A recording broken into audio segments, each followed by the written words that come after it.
last time we already have covered this. So today, we should cover this part.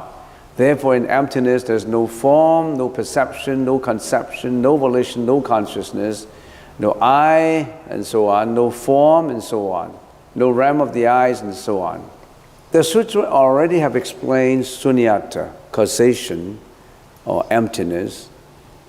Now, from therefore in emptiness there's no form is a repetition, but a repetition in detail as to why we should understand causation, sunyata. And here, a lot of negations, no form, no, how many no's are there? So there's 6 no's, and 6 no's, and here, 3, 6 is 18. There's 18 negatives, 18 non-attachment. This 18 reminders of non-attachments are directed towards the sentient beings like us. So the sutra, in saying there's no eyes, no ears, no nose, no tongue, no body, and then no form, sound, taste, touch, and then no realm of the ears, eyes, and nose, that's directed towards telling these, the 6 wellings, not to attach. And then after the Buddha remind these 6 wellings, we are one of the 6 in here. We are the humans, right? And there's the heavenly beings, asuras, there is the spirits, there's the animals realm, and there's also the hell realms, the 6 realms of rebirth. 3, 6 is 18. The 18 reminders of no attachment are reminders to this, to people, the 6 wellings. And then in the next paragraph, no ignorance, nor its extinction up to no OH and death, nor the extinction. Now that is to remind the Pratyeka Buddha not to attach to the paticca samuppada, not to attach to, oh, there's a way to become the Buddha, not to attach even to the way. That means we sentient beings, us, we need a ship to go to, say, Nanaimo, Sunshine Coast, to go to Victoria. After we arrive, we become enlightened, we don't get ashore, we still attach to the ship. The Buddha said, don't attach to the ship for those who are enlightened. Don't attach to paticca samuppada. So that is no ignorance up to nor the extinctions. It's directed towards the Pratyeka Buddha, reminding them not to attach. And there is no suffering, no cause of suffering, no extinction, no path. That is the Four Noble Truth, telling the Sravakas not to attach. There is no wisdom and also no attainment because there's no object to be obtained. That reminds the Bodhisattvas not to attach to the way. With that, let's carry on. So we say the Buddha reminds us not to attach to the 6 organs. So he said, no eye, no ear, no nose, no tongue, no body, no mind. And then no objects, no matter, no sound, no smell, no taste, no touch. Don't attach to objects. And then don't attach to the consciousness arising from organs interacting with the objects. So no eye consciousness or realm of the eyes. Realm of the eyes is just like consciousness. No realm of the eye, no realm of the ear, no realm of the nose, tongue, body, and mano, on the mind. So that's the 18 realms. So the sutra reminds us that we sentient beings, we're humans, don't attach to cosmic existence. Don't attach to the 2 dharmas, don't attach to the 5 skandhas. And this 5 skandhas, of course, if you break it down into detail, would be eye, ear, nose, and so on, with the 6 organs, 6 objects, and 6 consciousnesses. And of course, the 5 skandhas is matter, sensation, perception, volition, and consciousness. So you now see the structure of the whole sutra. The structure of the whole sutra has its logic in it. First of all, it tells you the meaning of sunyata, the meaning of causation. And then it even tells you, even the Buddha's teaching, you have to throw it away. Finally, even don't attach to the theory, don't attach to the practice, Don't attach to the rams. Don't attach to the Four Noble Truth. Don't attach to enlightenment of these 18 rams. Don't attach to wisdom. The Buddha said, everything is impermanent. Including what I said is also impermanent. So why do you attach to what I said? If the Buddha said everything is impermanent, everything is causation, everything is empty, that means what the Buddha said is also impermanent. What the Buddha said is also empty. What the Buddha said is also sunyata. That's the complete understanding. Not to say, I am supernatural, I am God, believe in everything I say. All the others are impermanent, but what I said is permanent. There must be a problem in it. If everything is impermanent, how can what you say is permanent? That's not even simple logic. If I said, everything is wrong in this world, but what I said is right, there must be a problem in it. Because everything is wrong. How can there be still one thing that is right? And you may term that God, only God is right. Everything is wrong. How can that be? If everything is wrong, even God is wrong. That's exactly what the Buddha is talking about. My words are only bring you to the shore. When you get ashore, you got to leave the boat, step ashore. My words are only for you to get ashore. Get rid of the words.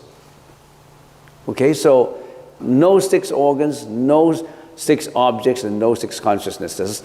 That means don't attach to your senses. Don't attach to the interaction that your senses interact to. When your eyes interact with matter, what arises? Eye consciousness arises, right? Eye consciousness includes many mental functions in it. Greediness, hatred, jealousy, fear, depression, worries, negligence, parsimony, arrogance, ego. All these mental functions in the consciousness arises in you. You're being led away by your sensation. You interact accordingly. You habitually will do what your actions will carry it through. What happened to your ears? Your ears interact with what? Sound, right? What happened if your ears listen to dulcet music, pleasant music? You have a sensual pleasure, so you like it. You're involved with it. You cling to it. Another example is somebody criticizes you with no reason. You get infuriated. You immediately respond by yelling back. Or somebody praises you. Oh, you get very high. You become very happy because your consciousness of pleasant feeling comes up. So you're all interacting. You're all looking for what? Sensual pleasures to satisfy your eyes, your ears. And then what happens to the nose? Your nose interact with smell, and your nose want to smell fragrance. Your tongue interact with taste. Well, then you say, isn't that normal? Of course, my tongue interact with taste. Don't you have taste at all? Yeah, your tongue interact with taste, and then the tongue consciousness arises, and you like to taste the animal flesh. Because you want to satisfy your taste, the slaughterhouses slaughter cows, pigs, chickens, ducks. They slaughter animals for you. You are indirectly slaughtering them. If you don't need them, if you don't need their taste, the slaughterhouses don't need to slaughter animals, right? The same holds true for body. The body interacts with touch. My body, your body, or some ladies would feel that way. I want to interact with the softness of cloth, the tenderness of fur, you know. And because some ladies like fur, so fur coat manufacturers, they kill mink for the fur. They smoke them. They smoke thousands of mink just to get the fur. They kill the mink for the fur. And this lady's put on $1,000 of mink coat, and they walk the catwalk, and they say, oh, this is wonderful. Because your body wants a touch of this mink fur, and you don't care about killing animals for fur. Rabbits, tiger skin, and lion skin. And more than just that, our bodies want to live in luxury homes of Shaughnessy. We're yearning for living in luxury homes. And we're yearning for driving, my body wants to drive a Ferrari. I don't want to drive a Volkswagen. I want to drive, my body is always in constant acquisition of materialistic needs to satisfy my sensual pleasures. And in the process of doing this, what happened? You will by all means try to satisfy your sensual pleasures. And in the process of doing it, you don't care about what? You don't care about lying. You don't care about killing. You don't care about all these things as long as you can satisfy your sensual pleasure. And you term that satisfaction of my sensual pleasure is quote unquote happiness. And I'm looking for happiness. And the Buddha said, can you distinguish between happiness and sensual pleasure? You're always in search of maximizing your sensual pleasure, but in vain. You can never maximize your sensual pleasure all the time, because pleasure is temporary, it's impermanent. How can you be in constant acquisition of pleasure, of sensual pleasures? Plus, what did your sensual pleasures bring you? Unhappiness. Because you always have insatiable desires. Because if you don't have money, you want to make all the money you want to satisfy your sensual pleasures. And if you don't have money, you just seek your sensual pleasures by force. You break the rule, you become a criminal. And what does an individual do in the blind, forceful acquisition of temporary sensual pleasure? He or she could commit crimes. If I put that word acquisition of sensual pleasures is my objective, if I flip the newspapers, how do I fit all these crimes into that category? Many things. Flip to the newspapers, you can fit into that categories. Acquisition of sensual pleasures would bring you what? So the Buddha said, you have mistaken sensual pleasure for happiness. Happiness is not just acquisition of sensual pleasures. Happiness related to what? Peacefulness of the mind. Because in looking for sensual pleasures, your mind is not at peace. Your mind is suffering. Your mind is not balanced. Only when your mind is not disturbed, only when your mind is peaceful, only your mind is like a blue sky, one blueness, no clouds, like the lake that has no impurities in it. Only when your mind is not disturbed, at complete peace, will you have real happiness. But we're not enlightened. We still are looking for that. We may say, no, I'm not looking for sensual pleasures. I just want to become a doctor. I'm not looking for sensual pleasures. But behind, what his ego tells him? If I become a doctor, I will be highly respected. I will make a lot of money. I will have a high status in the society. And then my parents will be happy if I all this or that. You are fulfilling your sensual pleasures of your ego. You don't even know about it. The Buddha said, get rid of all these. Get rid of all these 18 rams. Negate them. Not just pessimistically, not just without method. Trying to find ways to get rid of this. In a sutra, it simply tells you a summary. No eye, no ears, no toe, no tongue, no body, no mind, no matter, no sound, no smell, no taste, no touch. Actually, it's not just a force to say no, no, no, no. It's just to give you a generalization. You have to negate this. Don't cling to these. If you are successful in not clinging to this, not attaching to this, you're gradually on your path of enlightenment. You're gradually going towards nirvana.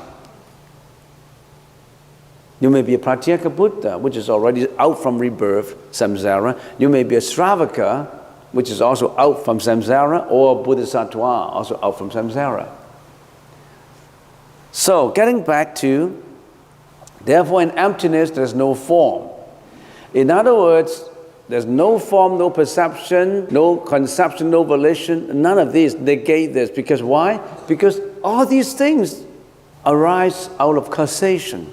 They're dependent, one dependent on the other. They're empty, but we don't think that way they're empty. We don't think that way they're sunyata. We think that they exist, but they only exist on causation, on causes and conditions. So you're satisfying your body, which exists on conditions, and you are committing all kinds of bad deeds and bad karma just to upkeep this body. Whereas this body will finally, after 100 years, will go. But during this 100 years, what did you do? An atrocious king, what did he do? He occupied territories. He overthrew his brothers, killed his brothers to become a king. He've done all these things just to get that power. But in the process of getting that power, he may not realize he created a lot of bad karma, which would drive him down to hell. He never think about that. Nobody reminded him. He never thought of the Buddha's teaching. He never thought of a sage's teaching that, look, watch what you're doing. Watch your eyes, watch your nose, ears. Watch your thinking. So, in the Buddhist teaching, we said, every thought counts, not just your action. Watch your thinking. And then the Sutra continued to say, no ignorance, no extinction, up to no old age and death, nor the extinction. Now let us stop at this point now. I already explained the 18 rams that apply to us, the sentient beings, the 6 dwellings. And now the Buddha directed his guidance to what? To the Pratyeka Buddha, to the one who are enlightened. And he, the enlightened one, still attached to the method of enlightenment. Even that method has to be got rid of. So what is this method? The Pratyeka Buddha, what did he use to get enlightenment? We call it the 12 dependent origination. The Pratyeka Buddha, what is Pratyeka Buddha? Pratyeka Buddha, the enlightened person, when he was enlightened, he did not depend on the Buddha's teaching because the Buddha did not exist in his period. He only did it by his self-realization when he looked at cosmic existence. When he observed summer, spring, autumn, winter, he observed impermanence, changeability. In other words, he attained an enlightenment through what? Through these 12 observations, the 12 dependent originations. In the Pali or Sanskrit language is Paticca Samuppada. Remember we chant Paticca Samuppada? What is Paticca Samuppada? The chain of causes and effects by which reincarnation occurs. Why do we take rebirth or quote unquote reincarnations? After this life, when we die, is not the end of us. This death is the beginning of another life. There's no end to our samsara. When we die, it does not mean like a candle where the flame has been blown out and nothing, no more of us, or we exist. No. We roll with our karma into the next hotel. Remember my example of a hotel? Every body is just like a hotel. This body is like a hotel. You're a rich man, you're a healthy man, you're in a 6-star hotel. I'm a poor guy, I'm in a 3-star hotel. I'm poverty-stricken, tribulations and sufferings. My hotel is not as good as yours. Why? Because you've done a lot of causes to condition you to have that good hotel. And I have done something otherwise, vice versa. Which hotel you roll into depends on what you have done. You built your own hotel. You check in yourself. You check out yourself. It does not matter what hotels you live in. It's still the same person. You are that person. Then, why did we end up like this? It's because of our ignorance. Dependent on ignorance, volitional reaction arises. Remember I talked about reactions? When your senses react with externals, bad karma or good karma, not just bad. Sometimes you're compassionate, sometimes you're helpful, sometimes you show filial piety to your parents. Oh, they're nice people in this world. The next one, dependent on volition, consciousness arises. Because of what we do, because of our interaction, consciousness arises. When this consciousness arises, there's mental functions of greediness, hatred, disappointment, depression, fear, worries. All these arises too in you. So the Pratyeka Buddha, before he became the Pratyeka Buddha, he was meditating on all these things. Oh, because of ignorance, volition arises. Because volitions arises, consciousness arises. Dependent on consciousness, the mind and the body arises. Because of our consciousnesses that we create bad karma, when we die, we roll into the next hotel. And our initial hotel is in the mother's womb. That little baby. That little baby has mind and body. That baby is growing, growing, growing. So we have name and form. We have mind and body. And after this mind and body is formed, then the six senses are formed. When the ovary fuses with the spermatozoa of the male, first of all, that flesh is born. And then later, after a few months, the eyes, ears, nose, they slowly get developed. And until it came out from the mother's womb as a baby, it continued to develop. So you develop the six senses. Depending on the six senses, when you become a baby, you contact with the outside world. Your eyes contact with matter, your sound, your ears contact with sound, your nose contact with fragrance, your tongue contact with tastes. All these contacts arises. Your senses interact with all these external objects. And then because of this interaction with external objects, feelings arises. Sometimes pleasant feelings, sometimes unpleasant feelings, sometimes neutral feelings. All these feelings, if it's pleasant feelings, you have craving for. My body contact with fur, and I always remember my touch with fur, and I crave for a mink coat. And I have a relationship with a man with a woman, and a woman with a man, and I remember that has pleasant feelings, stimulation of hormones and all that, and I have craving for that. And you have a lot of cravings. We have a lot of cravings, right? Dependent on feelings, craving arises, and dependent on craving, and then you attach to these. So you become attached to your senses, sensual pleasures, because you don't do your relationship once. When you do it for the first time, you want a second time, because what? You're intoxicated with this. That's the reason for your reincarnation. The Buddha pointed out to us, but we don't care as we are looking for sensual pleasures. Only the wise would tell you. Particularly if you get involved with that kind of intoxication deeply and deeply, you get into trouble. And then depending on karma formation, rebirth occurs. Because you're building up all this karma, because of the karma you roll into the next hotel. Rebirth. When you die, you roll with all your bad karma or good karma into the next one. If you have much more good karma than bad karma, your next hotel is going to be a 6-star presidential suite. If you have a lot of bad karma, very few good karma, or 90% bad karma, you roll down into the hell as hell victims. If you have 60% approximately, there's no measurement for that. If there's 60% good karma and 40% bad karma, or if you have 60% bad karma and 40% good karma, you roll into the human realms, but you'll be a poor individual. You'll be an ugly individual. You'll encounter things that you don't want. So everybody is different because of different karma. Nothing to do with God. You walk your own path. You created your own karma. Watch yourself. Never too late. Don't involve in the bad karma anymore.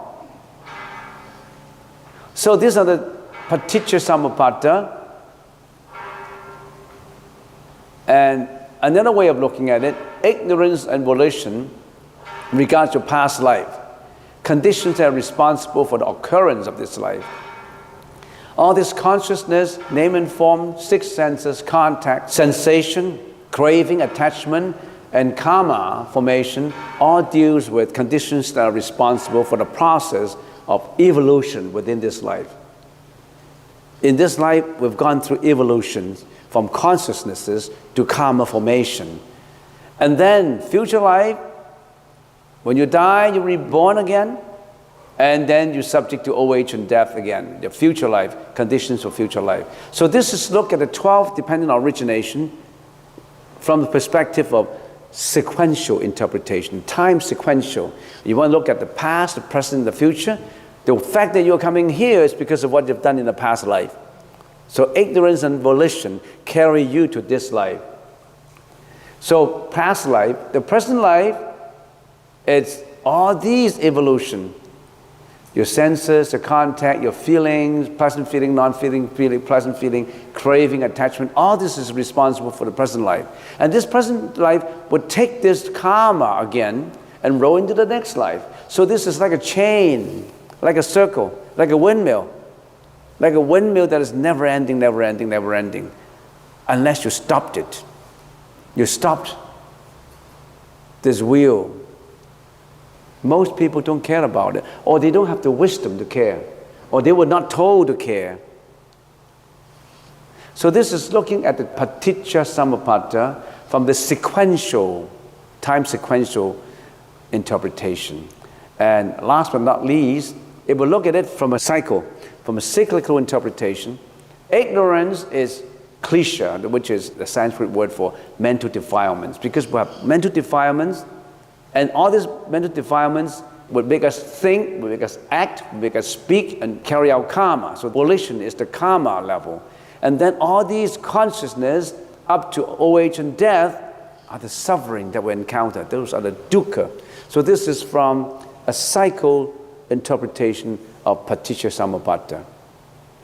So if we don't explain it to you, if you don't get in the details, you just look at the words and you think, oh, this is the 12 dependent origination. There's a lot of philosophy in it, a lot of psychology in it, a lot of ultimate truth in it. And the meditator who was meditating in the forest tradition, he did not live in the time of the Buddha. He did not have any Buddhist teaching. He just watched phenomena around, and he come up with this chains. Oh, because we reincarnate is because of this paticca samuppada. And through this, they became enlightened. You know why? Because they cut ignorance. Because they cut ignorance, they cut karma. Because they cut karma, they annihilate karma, they cut consciousness, name, six senses, contact. Sequentially, they cut all these things, and when they have annihilated all these things, they become enlightened as the Buddha. So you know this is responsible for the chain of reincarnation. So you backtrack it and annihilate all these things. Don't let these things happen. That is an annihilation of paticca samuppada, because the Pratyeka Buddha annihilated all these things, destroy ignorance, destroy volitions. Through what? Through meditation. He destroyed all these. No more rebirth for him. He became the Pratyeka Buddha. But he's still attached to the method so involved. But he already got out from reincarnation. The Buddha told these saints, these enlightened people, the Buddha said, even your method, get rid of it. No method. No method. That will be more complete in your understanding of the wisdom. You already crossed the ocean of mental defilements. Step on shore. Don't attach to the ship. You already have crossed the ship. No more rebirth for you. You have already have using the ship to cross the ocean of rebirth. Now you are on shore. But you still have to get rid of the ship. Step on shore. That ship is the 12 dependent originations that the enlightened being, the Pratyeka Buddha, has to get rid of by stepping ashore. You see how complete the Buddha's teaching is? The Buddha taught something, and then he said, even that thing you have to go. Let go of it. None. Don't attach to anything.